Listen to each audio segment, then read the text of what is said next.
Hello मित्रों, जैसा कि आप जानते हैं कि कल से यूपी बोर्ड का पेपर शुरू हो रहा है। इत्तेफाक से पहला विषय हिंदी का ही है। हाई स्कूल और इंटरमीडिएट हिंदी का ही पेपर से प्रारंभ हो रहा है। इसमें आपको ध्यान देने वाली बात यह है कि हाई स्कूल का जो बोर्ड परीक्षा है और इंटरमीडिएट का जो बोर्ड परीक्षा है, हिंदी के पेपर में बदलाव किया गया है हाई स्कूल के बोर्ड परीक्षा में। जैसा कि आप लोगों को जानकारी होगी कि किसी भी विषय में हाई स्कूल में 20 प्रश्न आपके वस्तुनिष्ठ आएंगे जो आपको मार्कशीट में भरना है। उसको हमने पिछले वीडियो में आप लोगों को बखूबी बताया था कि कैसे कैसे आप भरेंगे, कैसे कैसे नहीं भरेंगे। अब इसमें बाकी जो 50 नंबर का आपका लिखने वाला आएगा, लघु उत्तरीय, दीर्घ उत्तरीय प्रश्न, उन प्रश्नों के बारे में आपको बताने जा रहे हैं कि कैसे आप अच्छे नंबर प्राप्त करें।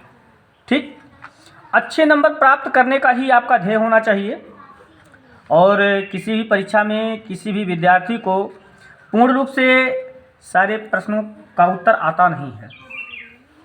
चलिए आप लोगों को मैं बताता हूँ कि कैसे आप लिखेंगे, लिखने की प्रक्रिया। पहले हिंदी का पेपर, ठीक है। तो इंटरमीडिएट के परीक्षार्थियों का तो 1 नंबर बहुविकल्पीय या अतिलघुत्तरीय प्रश्न उनको कॉपी में ही लिखना है। उनके लिए अलग से अभी मार्कशीट की व्यवस्था नहीं की गई है, लेकिन हाई स्कूल के विद्यार्थियों के लिए मार्कशीट की व्यवस्था है। हम आपको कुछ प्रश्नों के नमूने बताएंगे यहाँ पर उत्तर लिख करके कि कैसे आप लिखेंगे तो कैसे आप बढ़िया नंबर पाएंगे। आपका ध्येय, आपका उद्देश्य बढ़िया नंबर प्राप्त करना है, अच्छे अंक प्राप्त करना है, और जितने अच्छे अंक आपके रहेंगे मेरिट उतनी गजब की आपकी बनेगी। ठीक, तो चलते हैं हम। हमारे पास हाई स्कूल के पेपर हैं, उन पेपरों से हमको पता लगता है कि देखिए हाई स्कूल में क्या है कि आपके कुल मिलाकर के हिंदी में 30 प्रश्न आएंगे और 30 प्रश्नों में से आपको 20 प्रश्न जो हैं आपको वहाँ करने हैं वो मार्कशीट पर। बाकी 10 प्रश्न के उत्तर आप लोगों को इस कॉपी में देना है। हमने कॉपी भरने का भी तरीका आप लोगों को बताया ही था कि कैसे भरेंगे, कैसे क्या करेंगे, कैसे क्या नहीं करेंगे। तो चलिए अब 21वें प्रश्न से हम आप लोगों को इसमें जानकारी दे रहे हैं कि कैसे लिखेंगे और कैसे बढ़िया नंबर आएगा। ये हाई स्कूल के विद्यार्थियों के लिए ही नहीं है, ऐसे ही पैटर्न पर इंटरमीडिएट के भी विद्यार्थियों का प्रश्न पर आता है और उन प्रश्नों का उत्तर आप कैसे देंगे ये आपको समझना है। ठीक है, तो देखिए पेपर हमारे पास एक है। इस पेपर में हम ले लेते हैं, जैसे यहाँ पर दिया गया है कि निम्नलिखित गद्यांशों में से किसी एक गद्यांश के नीचे दिए गए प्रश्नों का उत्तर दीजिए। अब यहाँ पर आपका एक पैराग्राफ दिया गया है। अब ये पैराग्राफ दिया गया है, इसी पैराग्राफ के अंतर्गत आपको इसका उत्तर छांट करके लिखना है। सबसे खास बात होती है कि चाहे पद्य का हो चाहे गद्य का हो, उनमें से आपका संदर्भ जरूर पूछा जाएगा और संदर्भ पूछा जब जाएगा तो उसका संदर्भ आपको बखूबी लिखना चाहिए, क्योंकि अगर जो आपने शुरुआत अच्छा किया है तो परिणाम आपको अच्छा मिलेगा। इसलिए आइए हम चलते हैं। हमने कॉपी भरना आप लोगों को बता दिया था, कैसे कैसे आप भरेंगे, कैसे कैसे नहीं। अब आपको अंदर लिखने वाले तरीके को हम बताने चल रहे हैं। तो सबसे पहले क्या होता है कि हम अपनी कॉपी को सुचारू रूप से सलाख लेंगे ताकि देखने में अच्छा लगे। तो इसको हम सलाख करके आप लोगों को बता रहे हैं कि कैसे आप लिखेंगे। हमने आप लोगों को बताया था कि कॉपी को बढ़िया से सरकारिएगा ताकि देखने पर एग्जामिनर के निगाह में आप अच्छे विद्यार्थी साबित हों। अच्छे विद्यार्थी साबित होंगे तभी आपका काम हो पाएगा। चलिए, जो भी प्रश्न आपको लिखना है उस प्रश्न का, जैसे हमने आपको यहाँ बताया कि 21वें प्रश्न से लिखना है, लेकिन इंटरमीडिएट के विद्यार्थियों में अलग रहेगा। ऐसा नहीं है कि उनके में भी 30 प्रश्न रहेगा, 40 प्रश्न रहेगा, उनका पैटर्न अलग रहेगा। तो जब गद्यांश वाला और पद्यांश वाली बात आएगी तो उसको आप लिखेंगे सीधे प्रश्नों उत्तर। क्या लिखेंगे? प्रश्नों उत्तर। और प्रश्नों उत्तर जितना रहेगा, मान लीजिए तीसरा प्रश्न है तो तीसरे का लिखेंगे। इसको आप मोडी हेडिंग में लिखेंगे ताकि देखने पर स्पष्ट पता चल जाए। और इसमें से पहला है कि उपर्युक्त गद्यांश का संदर्भ लिखिए। क्या है? उपर्युक्त गद्यांश का संदर्भ आपको लिखना है। तो संदर्भ लिखने का मतलब होता है कि किस पुस्तक से लिया गया है, इस पाठ के लेखक कौन से हैं, ये पाठ का नाम क्या है। तो आप यहाँ पर तीसरे के क्रम में पहला आप डालेंगे और पहला डालने के बाद आप उसको हेडिंग डालेंगे संदर्भ। क्या डालेंगे? संदर्भ। अब संदर्भ डालेंगे तो यहाँ पर एक चीज़ ध्यान रखिए, आपने संदर्भ हेडिंग डाल दिया तो संदर्भ हेडिंग डालने के बाद आपको इसको तो नियमता लिखना चाहिए कि कुसंग का ज्वर, तो यहाँ पर लिखेंगे आप कुसंग का ज्वर। ठीक, अब इसको dot dot dot dot dot कर देते हैं और अंतिम में उठाती जाएगी, उठाती जाएगी, यहाँ तक आपको लिखना है।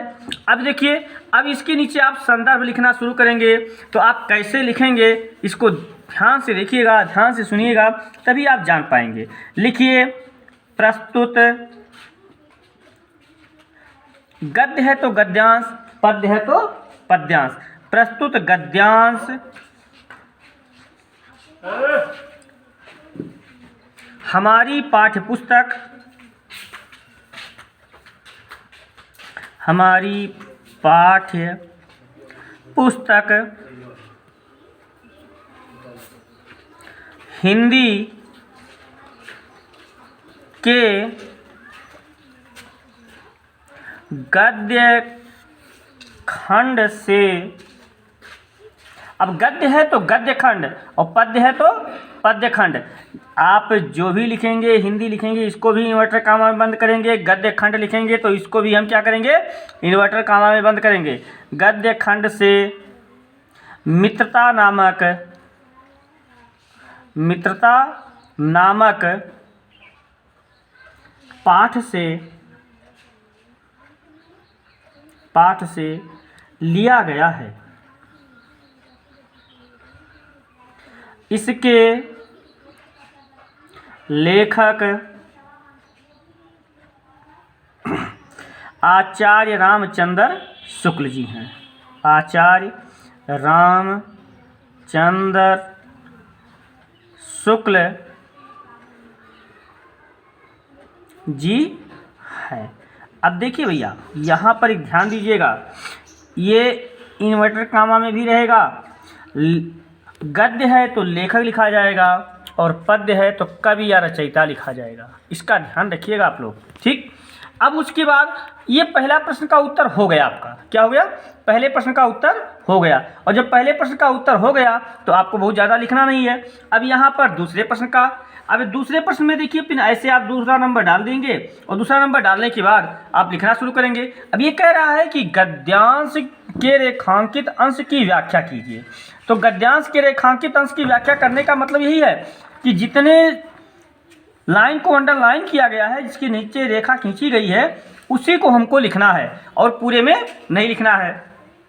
अब व्याख्या करने का मतलब ये थोड़ा होता है कि थोड़ा बढ़ा चढ़ा करके लिखना चाहिए, और जब आप बढ़ा चढ़ा कर लिखेंगे तो आपको जो एग्जामिनर होगा वो आपसे प्रभावित होगा। अब जैसे लिखा है कुसंग का जोर बड़ा भयानक होता है। कुसंग माने जो खराब लोग होते हैं, खराब लोगों का साथ है, अच्छे लोगों का नहीं। तो यहाँ पर आप ऐसे लिखेंगे हमारे जीवन काल में, हमारे जीवन काल में बहुत से लोगों से हमारी मित्रता होती है, मित्रता हमारी होती है, लेकिन उन लोगों में कुछ का आचरण अच्छा होता है और कुछ लोगों का नहीं। अब खराब आप नहीं कह सकते हैं, और कुछ लोगों का नहीं। यह केवल नीति और सद्बुद्धि का नाश नहीं करती बल्कि बुद्धि का भी क्षय करती है। अगर जो हमारे अच्छे लोगों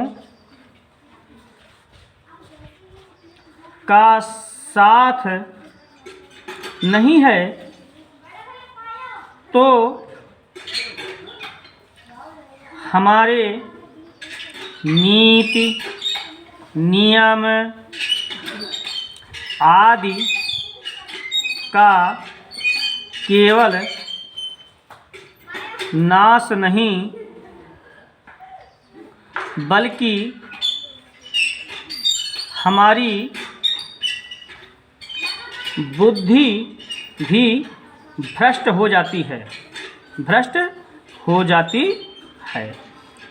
इसलिए हमको ऐसे लोगों का साथ करना चाहिए जिनका चरित्र अच्छा हो, खराब लोगों का साथ बिल्कुल नहीं करना चाहिए। बस ये आपका प्रश्न क्या हो जाएगा, पूरा हो जाएगा। फिर इसमें से तीसरा प्रश्न है। अब तीसरे प्रश्न में पूछा गया है कि उपयुक्त गद्यांश में युवा पुरुष की संगत के संबंध में लेखक क्या बताया है।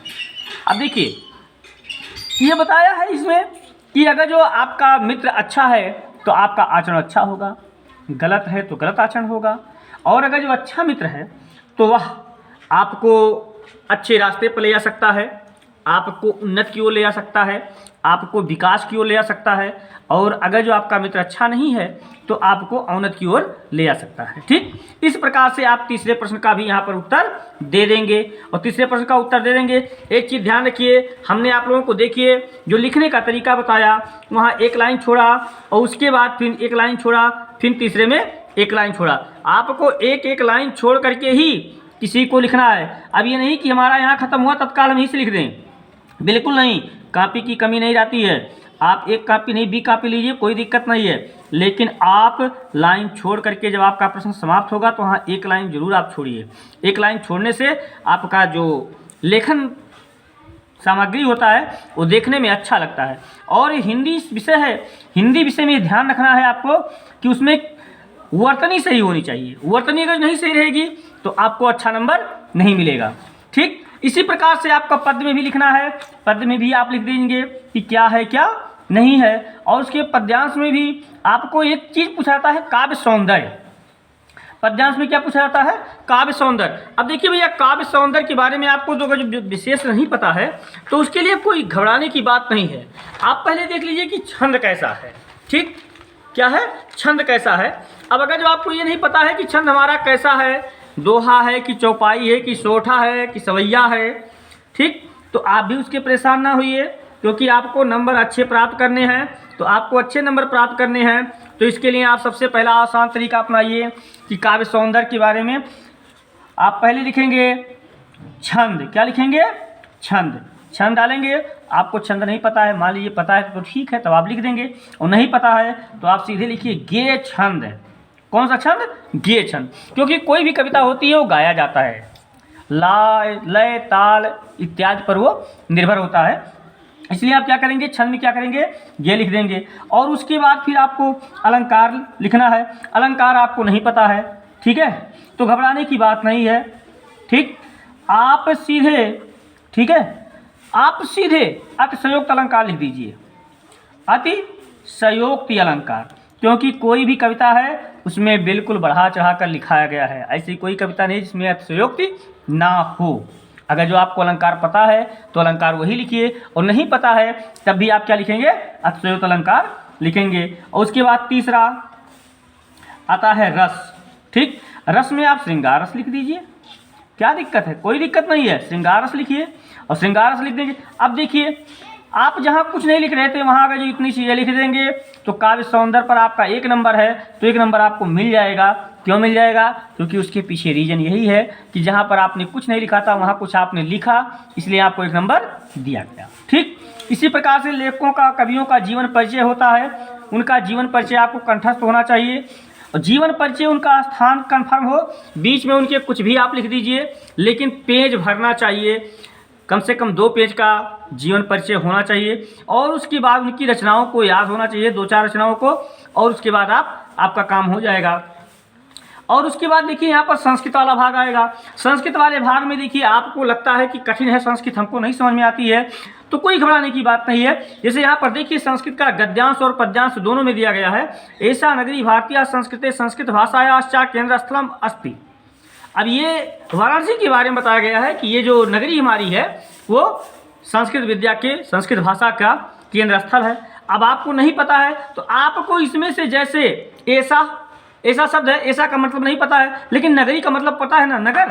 तो नगर भारत संस्कृत भाषा के लिए केंद्र स्थल है। अब जब इतना हो गया तो नगर, कौन सा नगर, यह नगर हो गया, आसानी से आपका काम हो जाएगा। तो ये भी बहुत आसान चीज़ है, इसमें भी आप छोड़िएगा नहीं, एक तरफ से लिखते जाइएगा। जो शब्द आपको कठिन लगे उनको आगे पीछे घसीट करके लिख दीजिए, कोई दिक्कत नहीं हो पाई, क्योंकि उतना कोई पूरा पढ़ेगा नहीं। उसी प्रकार से आपका पद्य वाला भी है, पद्य वाले में भी वैसे अनुमान लगाकर गेस लगा करके आप लिखिए, कोई दिक्कत नहीं होगी। फिर है सातवां, आपको एक श्लोक याद होना चाहिए, याद कर लीजिएगा, अभी भी समय है। और श्लोक याद करने के बाद, और वो श्लोक जो इस प्रश्न पत्र में ना आया हो, माना कि आपको श्लोक नहीं याद है, कोई बात नहीं है, मैं भी उसको एक ट्रिक बता दे रहा हूँ, आसान ट्रिक बता रहा हूँ, उसको आप बना लेंगे तो आपका काम हो जाएगा। जैसे यहाँ पर गद्य है, ठीक है, अब ये संस्कृत वाला गद्य है, ठीक है, तो आप जब नहीं याद है तो आप करोगे क्या, मरता क्या न करता। उसके लिए आपको आसान तरीका है, यहाँ से आप उठा लेंगे और जहाँ पुलिस स्टाफ है उसको एक लाइन कर देंगे, फिर उसके बाद से यहाँ से उठा करके अंतिम में जहाँ पर आप वो लाइन पूरी हो जाए, 2 लाइन बन जाए, वहाँ पर भी आप लिख देंगे। तो वो संस्कृत भाषा में हो गया, और संस्कृत भाषा में हो गया तो जरूरी नहीं है कि वो संस्कृत का श्लोक है कि नहीं है, आप वही लिख करके काम अपना कर लीजिए, आपका काम हो जाएगा, नंबर आपको फुल मिलेगा, उसमें एक से नंबर कटेगा नहीं, ये मेरा दावा है, ठीक है। और उसके बाद आपका ये प्रश्नोत्तर आएगा। प्रश्नोत्तर में वाराणसी कस्य भाषा केंद्र स्थलमस्ति।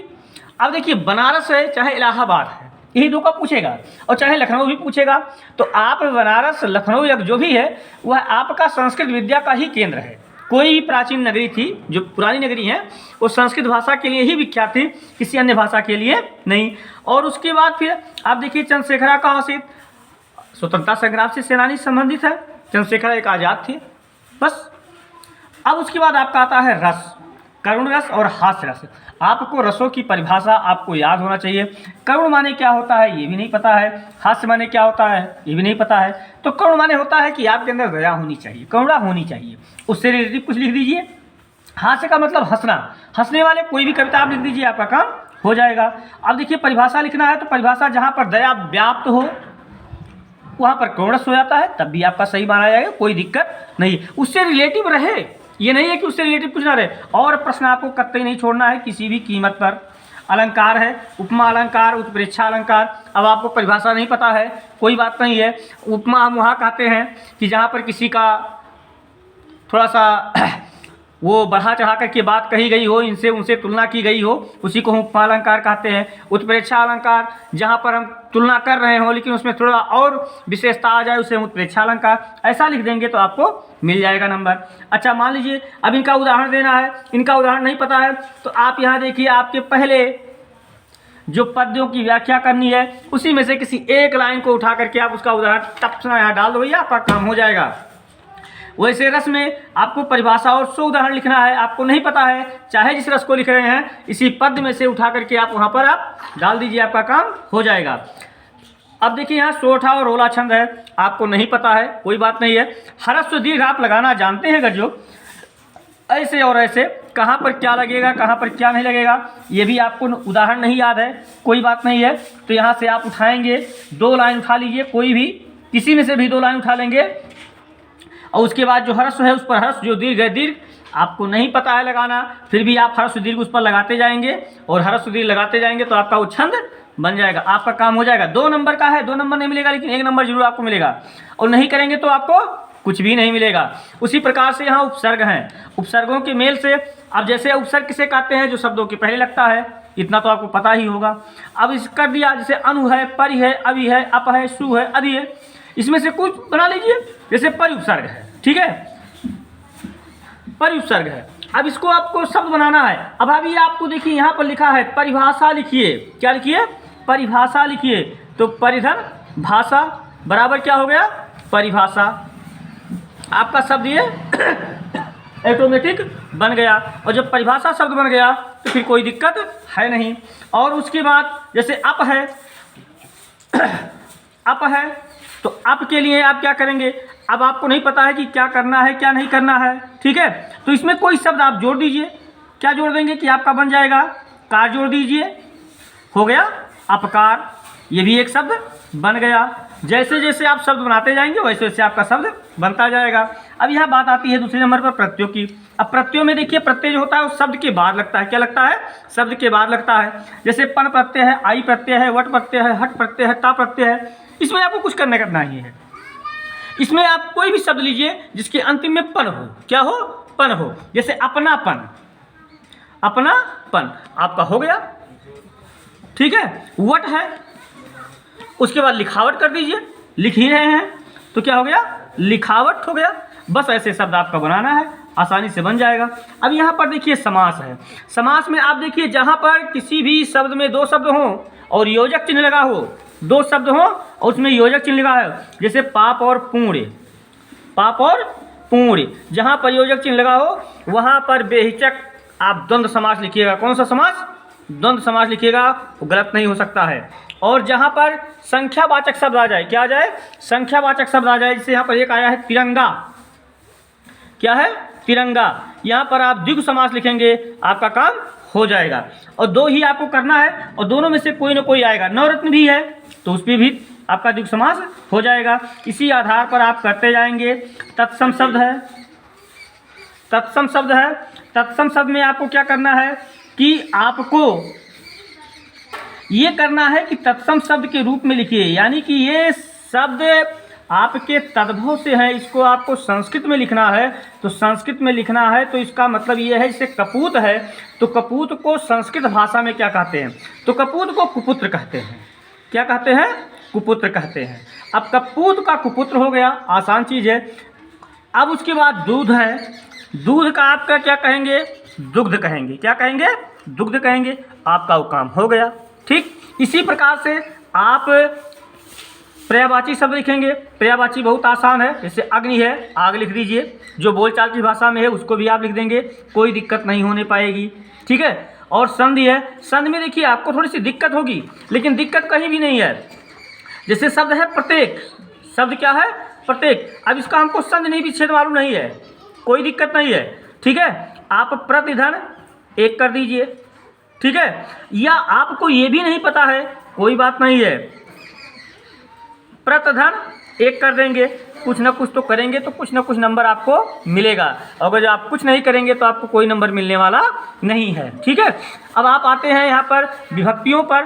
विभक्तियों में देखिए आपको कोई विभक्त नहीं पता है, कोई दिक्कत नहीं है। किसी में हलंत लगाइए, किसी में विसर्ग लगाइए, किसी में यस जोड़ दीजिए, आधा सा और या आपका बन गया। जैसे नदी है, ठीक है। अब नदी का आगे जो आप लोग चलाएंगे तो नदी इससे कर दीजिए, आपका सप्तमी विभक्त एक वचन हो जाएगा, उसमें कोई दिक्कत नहीं है। इसी प्रकार से आप शब्दों को बना लेंगे, जहाँ कुछ नहीं लिख रहे हैं वहाँ कुछ लिख करके आप नंबर प्राप्त कर सकते हैं। उसी प्रकार से धातु है, लकार है, इसको भी आप वैसे लिख करके काम ले लेंगे। अब यहाँ देखिए अनुवाद आता है, दो अनुवाद आपको करना है। सभी सुखी हों तो आप लोगों ने किस लोग पढ़ा होगा, सर्वे भवन्तु सुखिनः, कि सभी सुखी हों। इसलिए आप उसी के आधार पर कुछ मिला करके आप लिख देंगे तो आपको अच्छा नंबर मिल जाएगा। अब आता है आपका एक अंतिम में निबंध। निबंध एक ऐसा चीज़ है कि जिसको आपको बाखूबी, आपको तैयार नहीं है लेकिन उसको बाखूबी आपको 3-4 पेज में लिखना है। कितने पेजों में लिखना है, 3-4 पेजों में लिखना है। और निबंध लिखने पर किसी भी विषय पर निबंध आ जाए, घबराने की कोई बात नहीं है। सीधे आप पहले डालो प्रस्तावना, क्या हेडिंग डालो, प्रस्तावना। और प्रस्तावना हेडिंग डालेंगे तो प्रस्तावना हेडिंग पर आप लिखना शुरू करेंगे। जिस चीज़ के बारे में पूछ रहा है उसी चीज़ के बारे में आप लिखते जाइए, कम से कम 1 पेज। चूँकि इसलिए क्योंकि मैं उसे ऐसे शब्दों से मिला करके आप 1 पेज लिखते जाइए, और 1 पेज जब आपका पूरा हो जाए तब उसमें डालिए फिर दूसरे पेज से विषय वस्तु। क्या डालेंगे, विषय वस्तु। अब विषय वस्तु के बारे में, उसके बारे में फिर वैसे कुछ बढ़ा चढ़ा करके इधर उधर का करके लिखते जाइए। और कम से कम आपका 2 पेज में विषय वस्तु लिखिए। विषय वस्तु के बाद अंतिम में एक हेडिंग लिख दीजिए, उपसंहार। क्या लिखेंगे, उपसंहार। आप IAS PCS की परीक्षा नहीं दे रहे हो भैया, आप यूपी बोर्ड की परीक्षा दे रहे हो, आपको नंबर से मतलब है, इसलिए आप 3 हेडिंगों में अपना काम निकाल लीजिए। ये 3 हेडिंग आपको आसानी से याद भी हो जाएंगे। प्रस्तावना है, विषय वस्तु है और उपसंहार है, कैसे कैसे क्या हुआ, कैसे कैसे क्या नहीं, इस आधार पर आपका हो जाएगा। और उसके बाद चाहे हाई स्कूल के विद्यार्थी हो चाहे इंटर के विद्यार्थी हो, उसमें एक अपठित खंड आता है। अपठित खंड में आपको उत्तर देना है, जिसे देना है मुक्ति दूत खंड काव्य के प्रथम सर्ग की कथावस्तु अपने शब्दों में लिखना है। किसी भी महापुरुष के बारे में उठा लीजिए, लिख दीजिए। स्वतंत्रता संग्राम और खास करके हाई स्कूल के विद्यार्थी गांधी जी के बारे में, वो भी एक महापुरुष थे, और इंटर के विद्यार्थी श्रवण कुमार के बारे में, जो भी आप जानते हैं उनसे रिलेटिव कहानी बना करके 2-3 पेज रंग डालिए, भर डालिए, नंबर आपको मिलेगा। 3 नंबर का है तो नंबर आसानी से मिल जाएगा। इस प्रकार से आप कोई भी प्रश्न छोड़िएगा नहीं और सारे प्रश्नों का उत्तर आप देती जाइए। जो नहीं आता है इसी पेपर में से मिला जुला करके उलट पलट करके आप लिखिए, और लिखने के बाद आपकी कॉपी पूरी भरी होनी चाहिए, सारे प्रश्न आपके पूरे लिखे होने चाहिए, आपको अच्छा नंबर मिलेगा। ओके।